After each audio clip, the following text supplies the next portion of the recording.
Okay, so we're going to be looking at King's Row from, I believe it was your EGF game.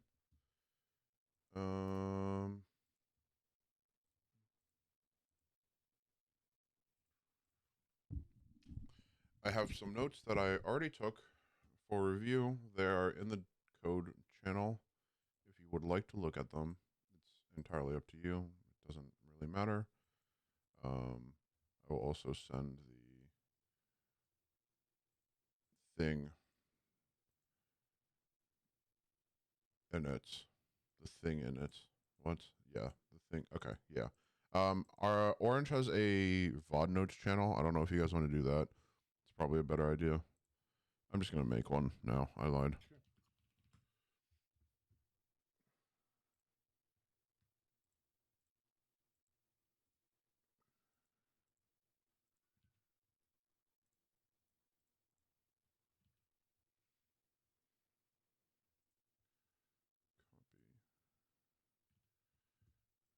All right. All right. I'm gonna send them in there. I will also send the video. I'm recording this. I'll send the video link in there later as well, or somewhere. If you have questions, speak up. I'm going to be asking y'all for input because I was not there, so I don't know what entirely was going on behind the scenes. It's really just I'm giving you everything that I saw. All right. Can you see my screen Yes. once you click into it? Yep.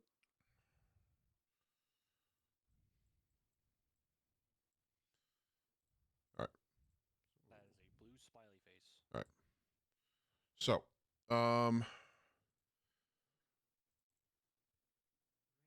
right. So this comp, is this kind of your team's default comp that you are rolling out on at this point? I think so. Yeah. Yeah. So All right. the original plan, correct me if I'm wrong, the comp was that Torb was kind of functioning as like this super tanky tank brawler, where like the turret is just set up to like kind of counter the fast characters that could try and get behind us. But unfortunately, this team was playing like this Sigma poke comp, so it didn't really work that well. Yeah. And he's also anti-carry Go-Rush and Ramult too. True, and they didn't run any of it. Yeah, they didn't which run was any of which that. was very unfortunate. Yeah. All right. So just initially, when you're playing these two characters, the immediate thing that you gain access to compared to a lot of other characters is you gain a lot of area control, right? Because you have the E from the Sojourn and you have just turret in general, right? So when you're playing that, you need to consider what type of angles you're going to be taking fights on, right? So let's say, for instance, this would be a bad place for you to fight. Why is that? Why would you think that? Let's say they want to fight and choke, and all five of you are there. What are the drawbacks and what are the benefits of you playing that far up? You can't really position the turret in a way that it will help you in the fight as opposed to the poke. Okay. And like Sodorb isn't going to do much right there. So then, all right, where do you? It's thin and they have a Junkrat. So let's pretend that you don't know this at all, right? So we're going to approach this as a go and a no go zone. We're gonna do two zones right now. So I want you to tell me, where do you think? I guess you're the tank player, so this is a little bit even more important for you. Let's do no go zone. Where's the big no go zones that you think exist past here? Where should you not be fighting? You should not be fighting, I'd say, in front of a hotel. And then really just past, like if you just drew a line, like past the little like inwards thing on your point, like right there, like out towards the statue, like anything past there is a no-go zone in my opinion. And don't forget in here. Yeah. It's not somewhere you want to be, right? Yes. All right. So where should you be positioning just in general That for the strongest? you have sight of Arch. Yeah. So we're saying right? This is very strong. Yeah. This in general, this area back here is also going to be very strong. And also consider you have the options of moving these two. You can set them up here. then you set them up here, or you can even set them up here, and that changes the equation of where you want to be fighting, right? If you have the Torb or this Sojourn sitting up here, all of a sudden this area becomes much safer for you to fight in, right? Because this now, all of a sudden, this just entire general area becomes a fightable place for you to fight, right? So you have somebody up here, and you can fight down here, and then you can also fight down here. You can also fight up here. You drew it among us. Anyways, my point remains, right? Same idea. When you're playing, if you play up here, you play back here, right? If you're looking at back here, this becomes a stronger angle, right? So playing down here becomes stronger. If you're sitting up here, okay, I'm going to change colors. This up here, then all of a sudden opens this, right? So then now this area in general will become stronger. So you have to consider where you're positioning, where your DPS are sitting, right? Because your DPS are sitting back here, then you're much more limited to kind of right here. And now your area of flexibility for where you're able to play and how much space you're able to easily control is going to change very drastically. And a lot of this thing was, right, this was a concept I was explaining to you when it's unifying your team sight lines, right? Unifying does not mean that all of you have to be looking at the same place, right? So you got person 1, person 2, person 3, all looking here. If you have somebody here, this is a unified sight line right here, right? So that's the idea of you want to be able to control and unify what you're looking at easily. We can go forward a little bit. Never mind. We can't do that.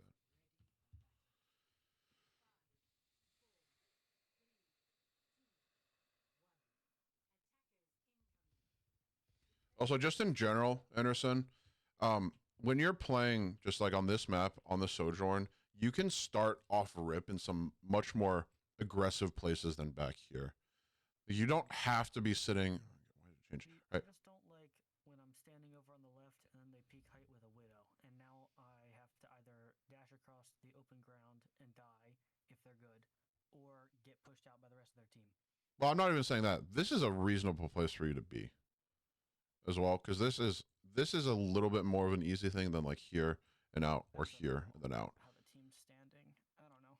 But just the main issue is if you, okay, let's pretend you don't, if they don't have a widow, right? If you're just like, hee looking at the top, then, and if you know they don't have a widow, then that facilitates you taking these more aggressive positions off of the open. Or even just mid-fight, right? Rotating to these longer sight lines because you know you're going to have a less of a person to contest you, because it's really, they're the only two people who can, kind of, but not really, right? Those are the only two people that are going to be even trying to fight you for long. It's a good pick. And my iPad locked itself.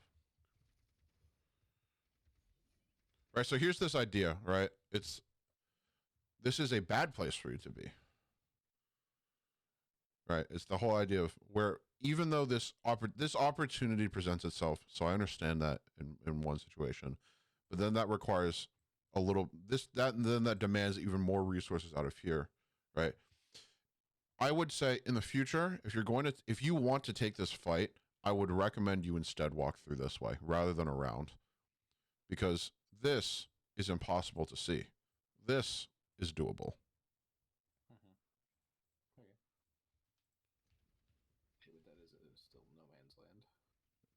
Again, the equation changes whenever you have a person up, right? But it's like here, right? You're immediately, this is kind of this idea, right?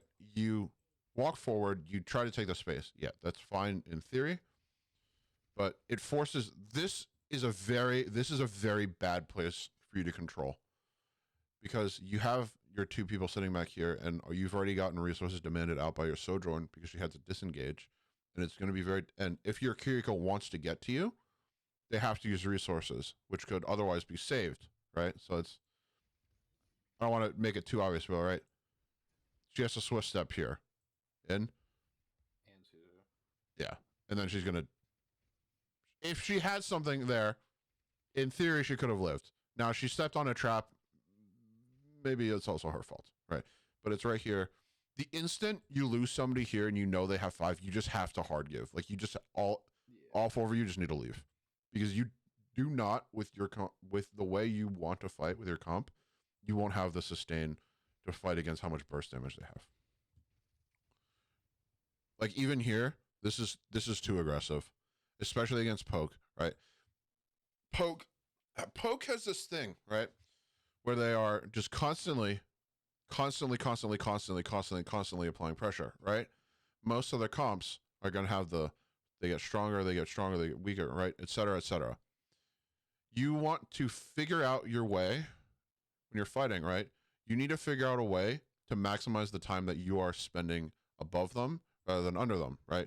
When you are standing around the 4 of you, you are still in the preparing phase of the, what are we going to do? And this is bad. If you have 5 of you, you can be, okay, we're preparing, and then now we can fight. And now the equation changes. Like, I respect the effort on trying to kill the Torb there, but it's going to be like, even on Orisa, it's going to be impossible for you to do anything because you're just getting nuked by his own junk. This first bit of the map I played very rough. Oh, it happens. So this is kind of the same thing that I was talking about, right? With Poke being very strong, like just kind of like medium strong for most of the time. Ramatra is going to have a really bad time against this, because that whole tempo thing, right? You're going to spend more time not in your big guy form than not. And also, whenever you want it to be, whenever you're wanting to be fighting and above them, it's going to demand even more resources out of the rest of your team. I don't really think it was the right pick here. You guys made the swap later, and it ended up working out better. But I think it would have been a safer bet for you to mirror the Sig rather than go to Ramatra, because you can still play Poke. Like the damage output is pretty comparable, at least on this front. And you can kind of make do with this versus this. You can make it work, but I don't really think that Ramatra works super great, because the whole thing with Ramatra is you need to get really close to them, right? Mm-hmm. If you're not playing, Ramatra is not a good tank at setting up for playing close, in my personal opinion. There's better tanks that are going to be better at doing that. This is the whole, you stand around, you poke for a little bit, and when the opportunity presents itself, then you start walking through. And you can't really do that against Poke.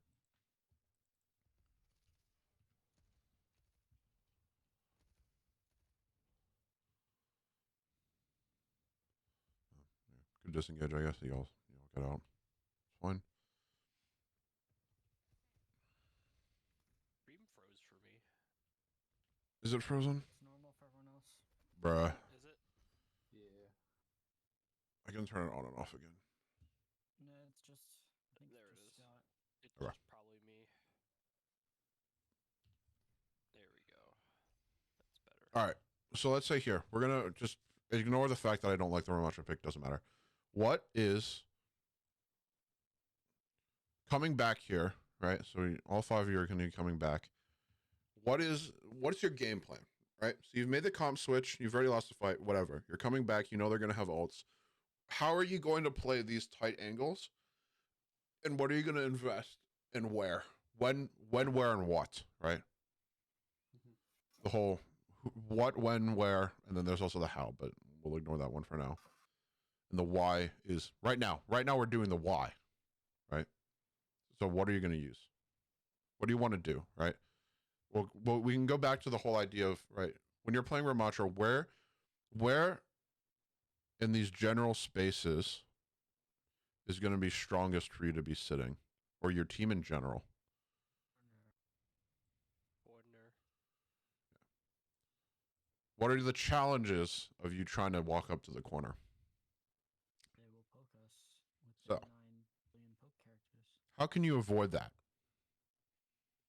Not peeking it. Yeah, so you just don't peek. And again, it is so much better for you to waste 10, 15, 20 seconds, whatever, right? Just rotating your team, maneuvering, rather than giving them the chance to build up more stuff, right? Say, oh, they're all sitting up here, whatever. Like let's be silly, let's be stupid. We're gonna do a game-winning idea. We're gonna go swing wide, and we're gonna camp in here and then drop on top of them, right? Or we're gonna, right? Or we're all gonna go wide and we're gonna start fight from here, or we're gonna open the fight from here, right? Walking just through the main sight lines through poke is the easiest way for you to waste resources and make their game plan easier to pull off, right? Because their whole game plan is they poke, they get a kill, and then, or they poke, and then they use ultimates, and then they kill all of you, right? The less you're able to give that to them, the better.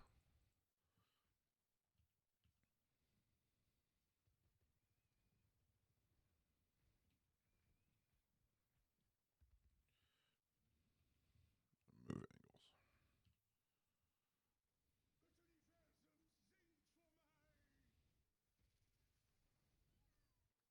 Oops, I did not mean to press that. All right, but what do they do here, right? They use their ults. They poke you out. They make you use your resources, and then they use your ults, and then they just kill you, right? Because you just sit around, and there's nothing for you to do, because you have no counter for it, and they just kill you. Even with a good Suzu from Link, right? It's not enough because you're left out now. Because now you are left out, John specifically. You're left out here, and now you don't have any protection at all because they're just gonna blow you up. I'm gonna do this.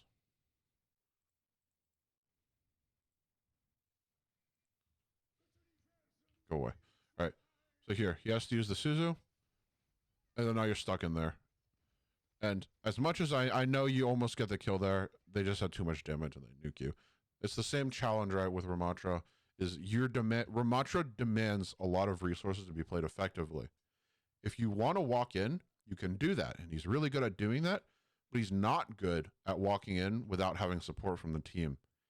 And if you are diverging all of the resources away from your backline, right, that's getting poked out and is dying, then it becomes infinitely harder for you to fight frontline, or vice versa. Now it's very difficult for you to. Now all the resources have been given you for the frontline, so you can fight frontline, but now your backline can't poke because they're getting poked out instead.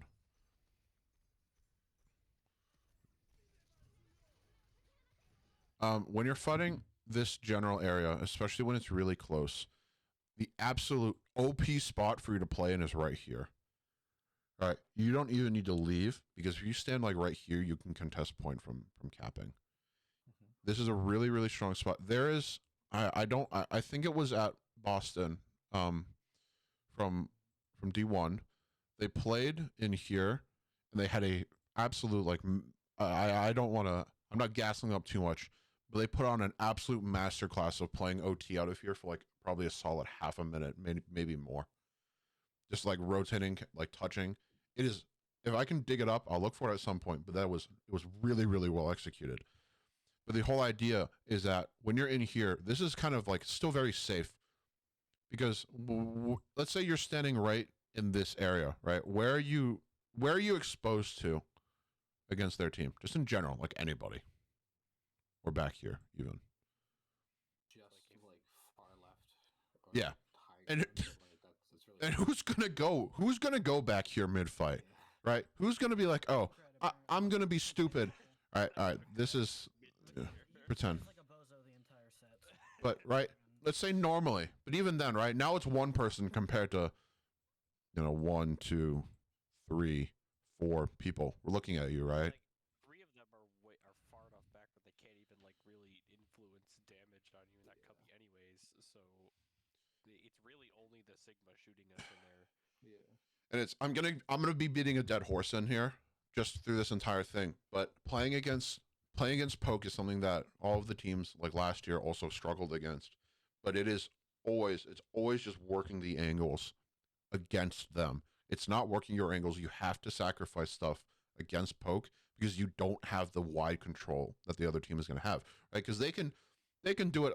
They can do whatever. They can put a person up here. They can put a person back here. They can put it back here. They can all just, right? But you have to be the one actively working around that and preventing them from just sitting around shooting you, forcing out resources, right? Take the wide rotates, play it slow, and especially when you switch on the monkey later, you have to be planning where you're going. You have to have an idea as to what you're going to do, right? You can do some very stupid stuff, but again, 5 people doing a stupid thing is better than 5 people. 5 people doing one dumb thing is better than 5 people all doing one really smart thing on their own in a team situation. Right. See, it's very difficult. This just in general, this area, especially with the way they're positioned, and I think they also had somebody back here. This area is going to be very, very difficult for you to fight in. So when you're playing against the Pocus League again, right, you need to play the tight. You need to play tight angles unless you know that you're going to play the wide fast enough, which you kind of can't do against them here.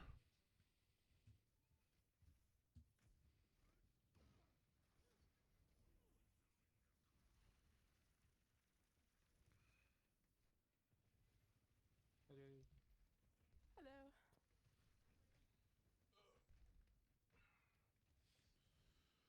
All right, so let's stop here. All right, same idea, right? Let's look at it here. Let's pretend that their Sigma is not as far as they are and the Junkrat's not as far up as they are. All right, let's pretend that Sig is sitting over here and Junk and both of them are over here. Where's the strongest place for each person on your team to be right now? Underneath that room, honestly. Like, Like, you think like in here? In the mega. You think in here or in here? In Mega, because then BAP and Junk are non-factors for at least a couple seconds. Good. That's good. That's good. You're thinking about it even more, right? So, the other thing that you can also consider is whenever you're playing against the poke, like the spam here, you can also just use specifically Anderson. If you go on the wide like up, just to just fuck with them enough, it's not an entire waste of. It's not an entire waste of the other team's time. So let's say if these 2 people were up here, and you now go up here, and now they're looking at you, you have kited 2 people off and created a 4v3 for your team, which is a beneficial trade-off. You can do stuff like that as well. Getting up there on Sojourn's a pain in the ass, though. Well, let's say hypothetically you're a genius and absolutely god tier at the game. And okay, here's the other thing. When you're playing against the poke, it seems so right. That Sig seems very very juicy, but he's the forbidden fruit right now, because if you get that one up, the pick off, you have to be very very careful with how much forward you're going to walk, because all that time you spend walking forward is more time that you're going to be able to get poked out, right? So you can, turns out that Junkrat actually was standing above you and behind you and has now killed 3 people, right? So even if you get that one pick off, right, that's honestly, it's fine. Take it, and unless they are in a genuine, like, insanely opportune spot, just take it and reset. Because now you've won that, and that's a time bank that you've won with. Or time bank that you've won.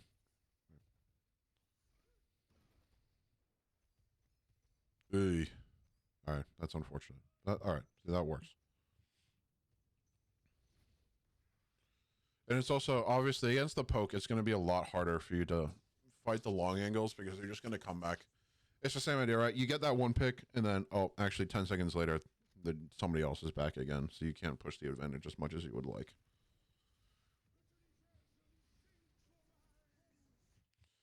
All right, so we're going to go back a tiny bit here. All right, so let's go back a little bit more. Right here, where is it safe for your team to be?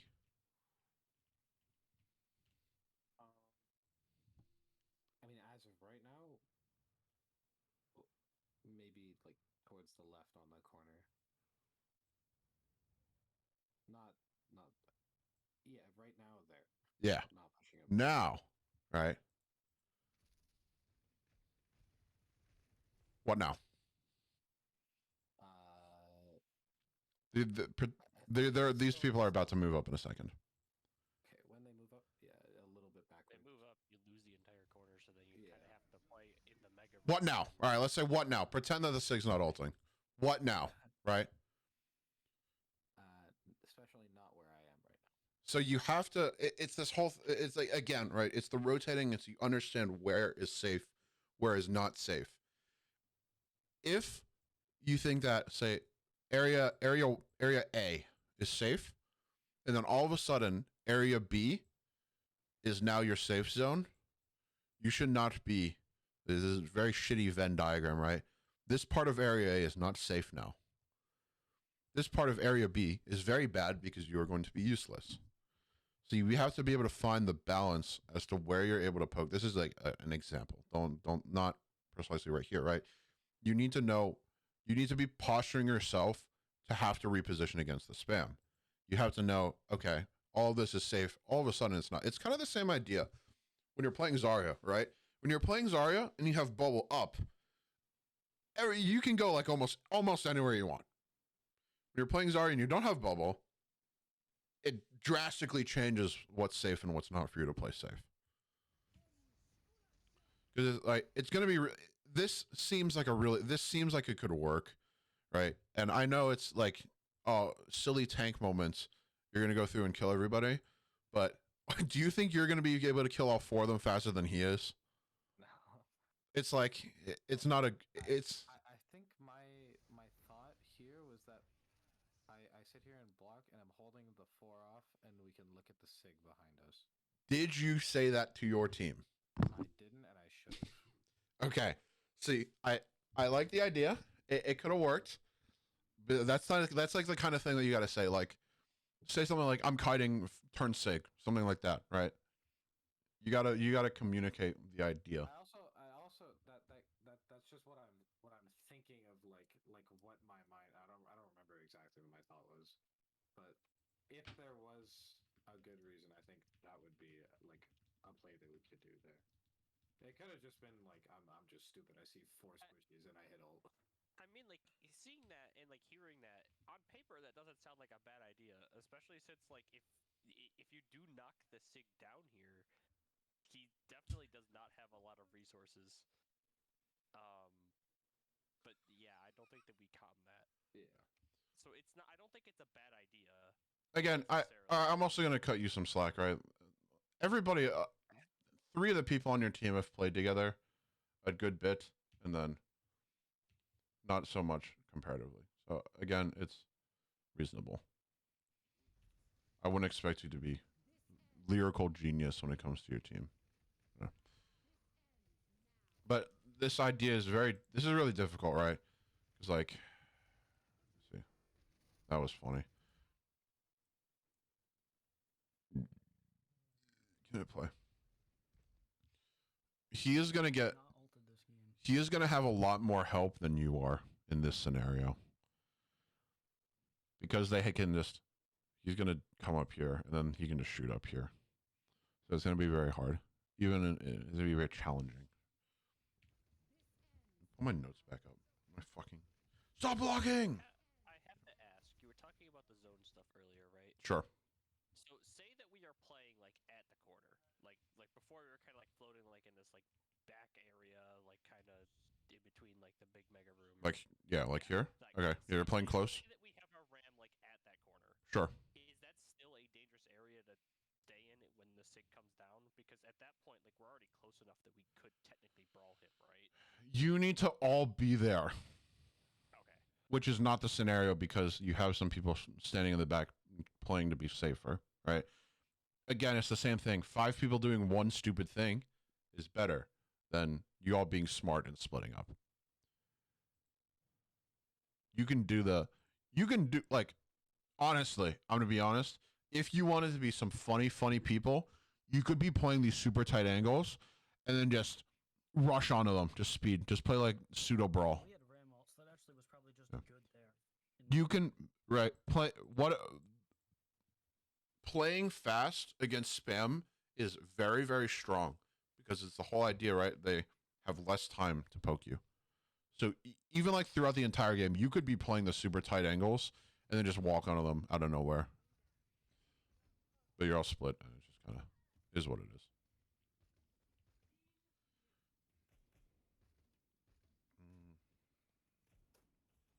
I think we get one more fight here. Yeah, and this is a pretty challenging thing to poke because this is a challenging thing to recontest because they're all set up.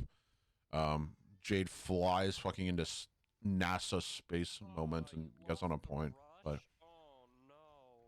yeah, this is pretty hard. This is pretty hard. It's very very difficult because they're all set up, and you're walking into their sidelines here. It's just kind of, I mean, it is what it is, right? But you got time. It's whatever.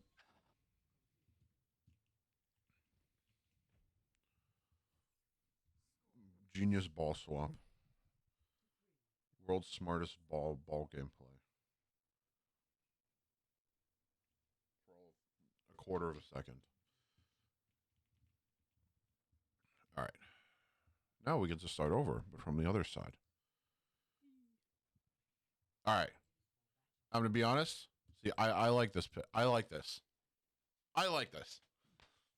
So we're going to go into this. Let's go into your attack. Right. You've already made the call, right? Because you've already done this. What are you going to do that you think is going to work against their comp, assuming that they stay on the same thing? What have you changed? What have you changed on your team, and what are you going to do differently to beat their plan, which you are going to again assume has not changed so far? We minimize sight of the general enemy like sphere, and then we peek for a moment, and then quick dive on like a single target, which I think we do extremely well in this first fight. The first fight, like I don't remember who dies, but we find someone and they die immediately, and it's fantastic. Yeah, it is this. But yeah, I think that like our goal with this comp is that before we were kind of switch to a dive where we do have the resources to make quick engages, which cuts down the poke. So one of the things that is going to be that you're gonna that you notice, right, is this is like very this is like more is a very very strange healing, right?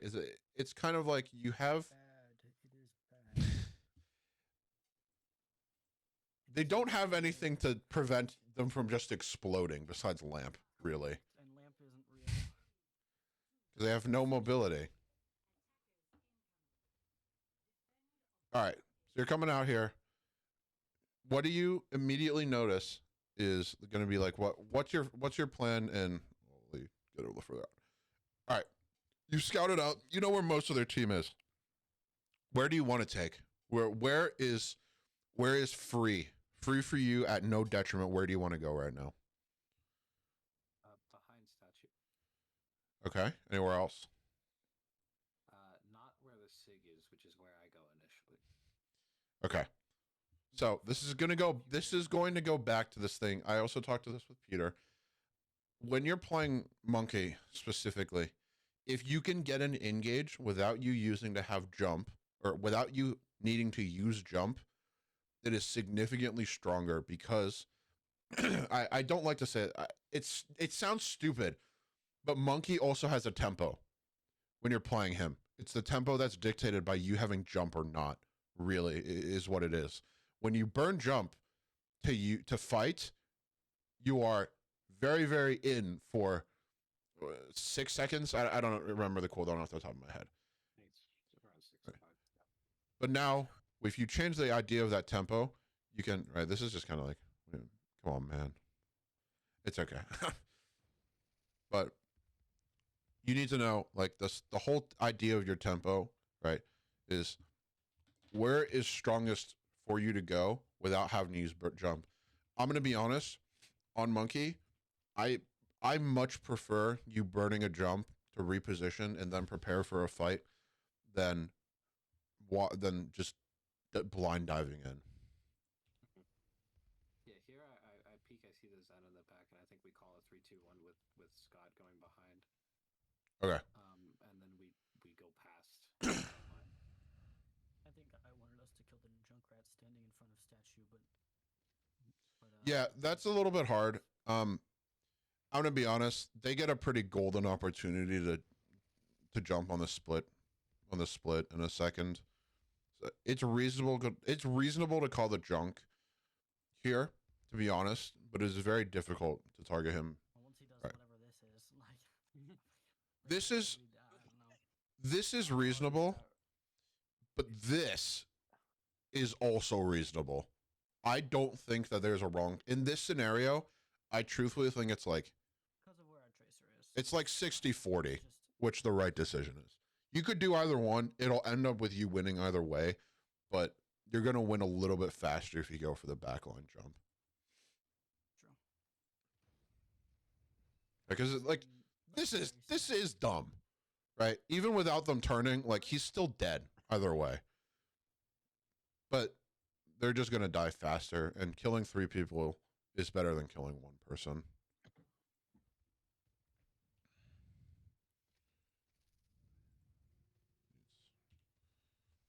Okay, so here. After you've dived, after you've killed somebody, go. Go. Go. All right. What now? After the Sojourn dies. Then What now? Pick a new dive target. All right. No. What do you You current get resources back first, right? what do you currently know? That junk split, and then 2 of them are. It's a 2v4. Right? So junk is split. You have a 2v4 going on, a 1v1 going on, and a 2v4 going on. But you also need to be very, very aware of this difference, right? In this scenario, you need to wait for Anderson to you need to have Anderson stabilize, and all 4 of you need to be prepared once he's stabilized. This almost is really, really bad. Because Anderson is like just barely jumping the gun while you're not prepared. It ends up working, but it is very, very, very close. Right? Yeah, if you want to turn the fights faster, you need to communicate with each other when you're ready to move. Yeah, I just kind of had to slide based off of, well, 1, oh, Junk's about to kill me, I need to leave, and 2, oh, my team looks like they might go on the Sigma right now, because there's no comms. I mean, Yeah. See, like this. This is genius. You go up here, right? That's the whole idea is you're positioning around them. You can sit like, I'm gonna be honest, you can secure, you secure your on point, whatever. She can jump in with you. You're fighting. This, all right, this you have to be very careful about, right? When they're just gonna be kind of poking around here.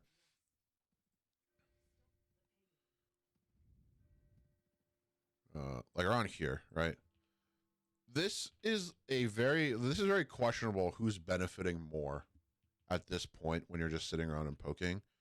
I'm gonna be honest, I feel like you, Anderson, should probably be rotating height to get ready to fight rather than just sitting around poking.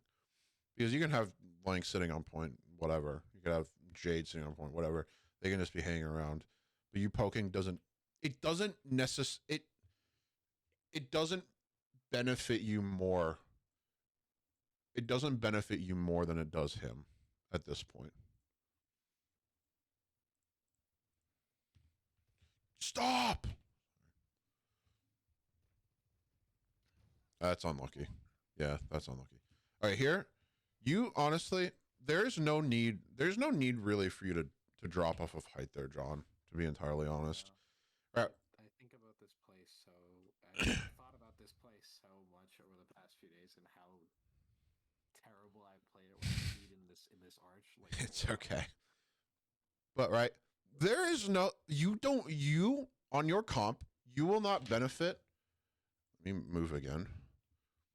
Where is the most beneficial place for your team to be fighting right now? well, I mean, if we can get there in the back line. Right. What is the probably worst place for you to be fighting? In front of a spamming Sig and Junk and Sojourn. Anywhere else. almost anywhere else Everywhere else. is a better idea, right? It's the idea. I would screw it, right? Everybody go back to spawn. Take 20 seconds. Come wide, right? Or come wide, right? That's fine.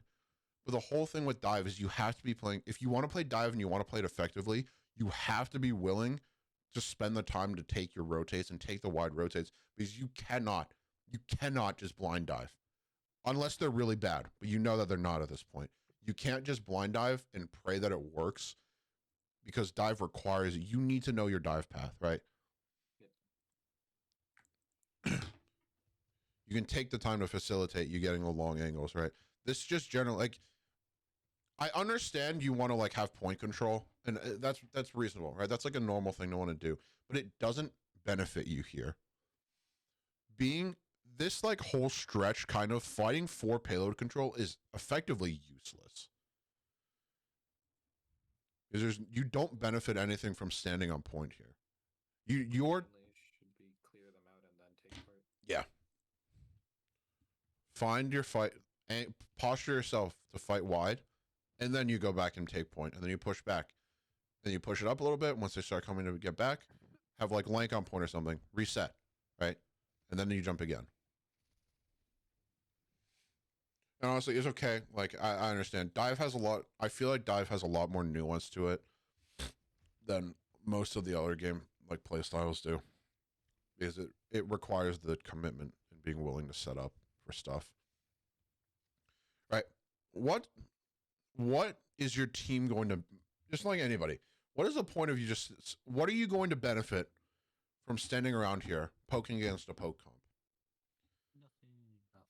There's a niche argument to be made for this. I mean, This is the argument. Yeah, this is reasonable. But like, you don't need to be here. Yeah. Right? You don't need to fight. You don't need to be here, right? You don't need to be around there.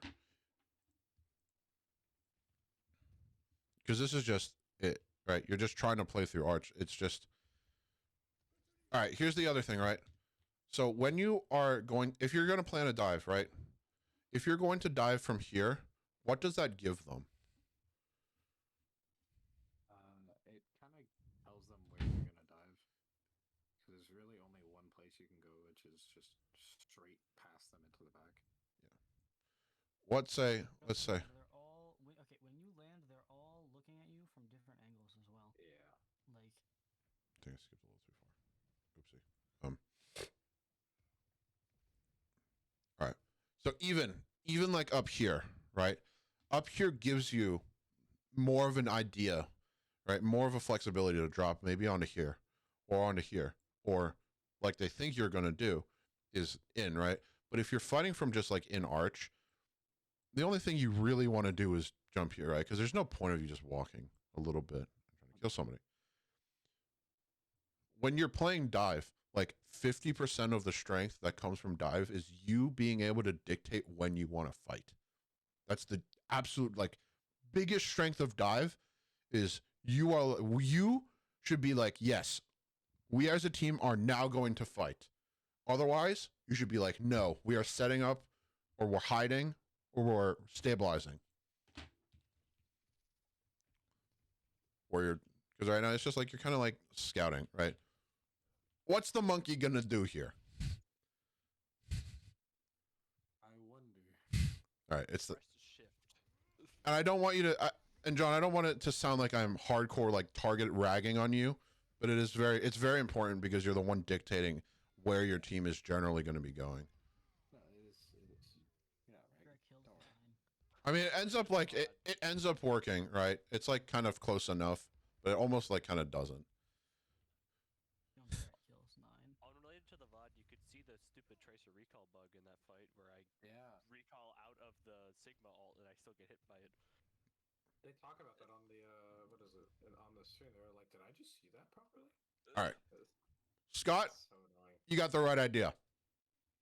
You two, not so much.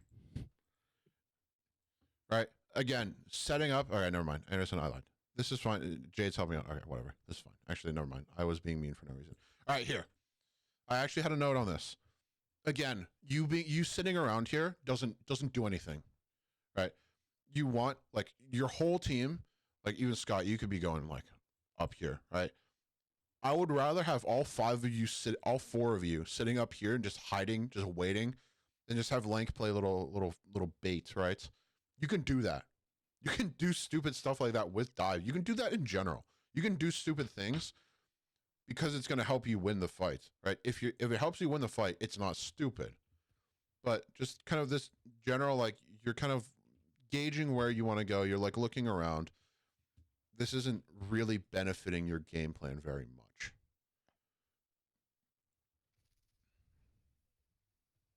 Because now they just stabilize a little bit more.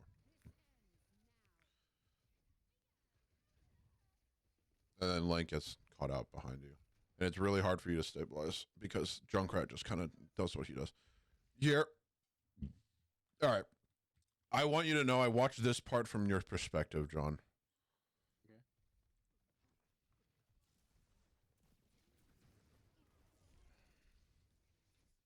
Okay. Oh my God.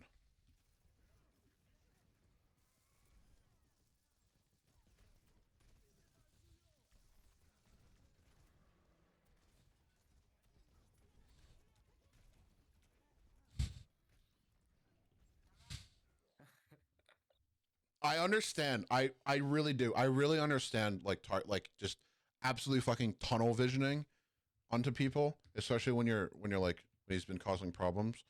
But he's out of the fight at like he's effectively out of the fight very early. Like right here. He is not the person you want to be really looking at right here. Especially if you have the cooldowns available, right? You need to come up here, right? You poke it out. Let Scott handle it, right? Let Jade handle it. Yeah, they can do whatever. There kind of keeps him alive instead of focusing him. Yeah.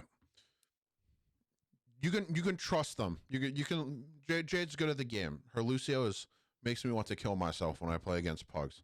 Scott can duel the Junkrat, right? I think I left to go deal with the Baptiste, but yeah. Exactly, right? But if John is up there to deal with the BAP, it would be fun, right? The Junkrat. Yeah, true. No worry, Ideally, your roles should kind of be switched there. You two should be the ones dealing up here, and Scott, you should be out fucking with the junk. That's the ideal situation. There is who should be doing what. Oh, they come back.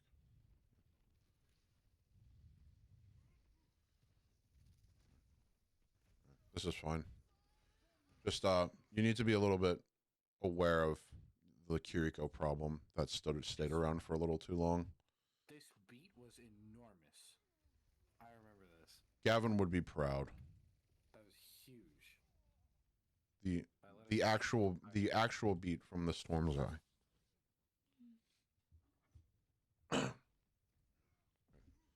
Eye. Right? Good. This is good. This is good. You're setting up. It was good, and then it was bad, and then it was as if I knew it was bad, and then I did it again. Because this right here, I jump onto this map, and then I get poked out, and I jump back like a stupid little idiot. And then I look and I see him, and I do it again. All right. And then I fall, and then I die, and then I'm sad. I think I skipped forward too far by accident. Right here, immediately you should be like, oh, ooh, Anderson's just got Junkratted, right? That's kind of your red alert, your little alarm. You should be, oh, okay, this now becomes much harder. I don't mean to press that button. Right. Change it to 5 seconds. Can you do that? I don't know. All right, here. I'm gonna be honest. Yeah, do This jump right here. Not this one. Not this one. The next one. This one right here. That jump is really not that bad of a jump. I'm going to be very, very honest with you, that this is fine. What you've done is fine, because these three people are looking at you. These two are looking at whatever, right? You just can't drop there, right? Yeah. Because the only person that really could be poking you out in this scenario is this and this, and one of them is not looking at you anymore. She's also not looking at you. So if you honestly, like, you just can't drop there. That's really it. Yeah. If you just, because now you can honestly, if you could have bought enough time to just push them off, and then your team can restabilize and come back, or you can jump out entirely and not have to bubble and try to run away.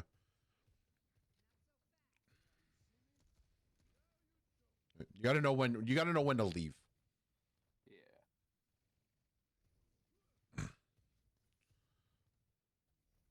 All right, let's say same thing. Where are you going to go? The monkey is, where's he going to go? What is he cooking? Where is he jumping? Under the Sigma. He is looking at the Sigma. He is going to go to the corner.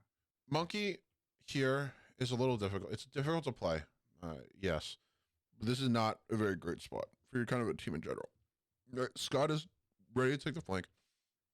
If you are trying to kite focus so Scott can go do something, that's different. But I don't really know if that necessarily was the scenario. I don't think that was the plan, no. That was not the plan. Right. I was Again, trying to sit in the sides. You could be stupid. You could be like, actually, we're going to go up here, team.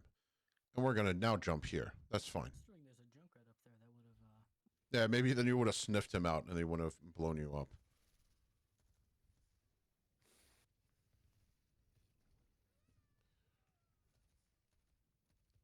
Right, you get split there because you don't know.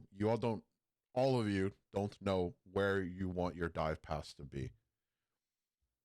You need to like call it out. Like, okay, we're standing around here. Pretend I am somebody. Oh, all right. We're going to rotate left, and then we're going to dive height. Okay, fine, right? Or we're going to go right. We're going to swing wide right, and then we're going to jump height. Or then we're going to jump horizontal point. We're going to jump deep. But you all have to be on the same page as to where you're diving. Or you have to have a very good reason as to why you're not doing that.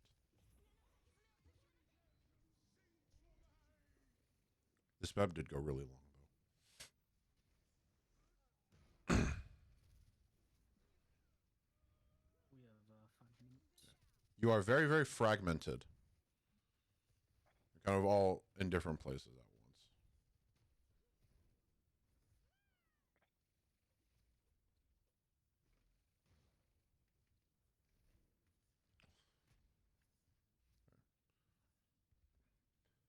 All right, I'm going to skip forward a little bit because I had something, and you guys have a scrim in 5 minutes. I'm going to skip forward to one of the other points that I wanted to make. I had written notes, so you guys have a little bit of time to warm up at least.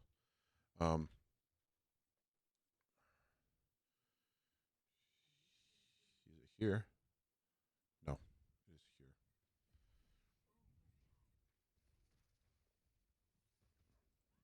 If you want to play dive on first points, which you can do with the Widow, you need to be very actively cognizant of where your Widow is sitting and what your dive is going to result in.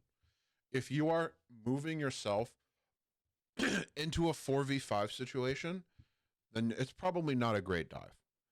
But if you're able to facilitate a dive, right, where you can push them into your Widow's angles, that dive is exponentially much more strong, or much stronger, much stronger. Opening is almost that. Basically, just the Sigma and Junk have a hard on for me, so they're not looking at my dive. Perfect. Almost.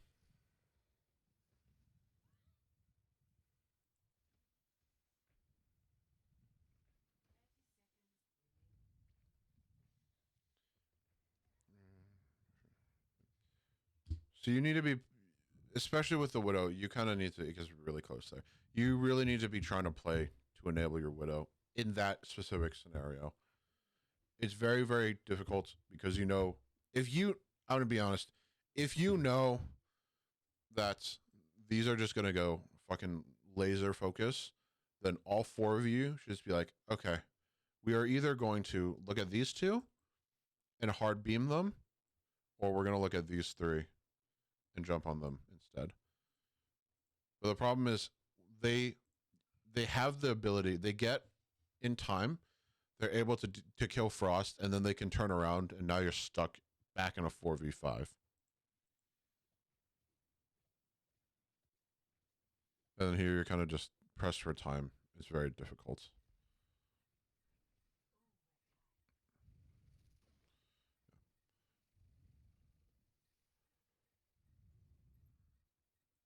They're just, you guys, there just kind of needs to be a focus somewhere, right? If you're all looking at the Sigma, then maybe he dies. Maybe, very, very maybe. But if you're all looking here, he's not gonna die. You know, the Nerd guy's not gonna die there.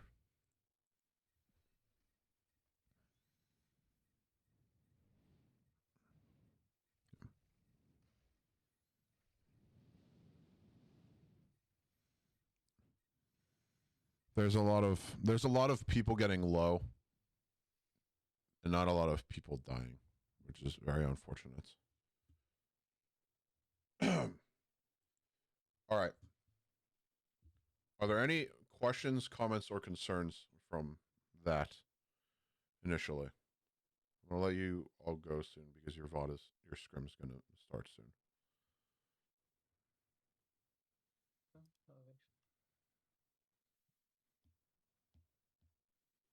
No, I do think that we covered pretty much everything about the poke comp, where we just need to think about rotations and how we want to attack it rather than just hitting it head on. All right. So I would like, something that I'm trying to do with D1 is I'm trying to have every team pick some concept, right? It doesn't have to be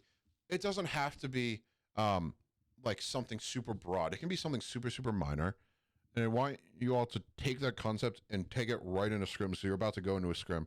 All right. Let's say, why don't you focus very heavily on making sure your entire team rotates at the same time? You can do that. And at the end of the scrim, you can say, oh, were we able to apply this idea well? So, well, pick an idea and then try to apply it. Like, work very specifically to apply that idea during the scrim. Yeah, sounds good.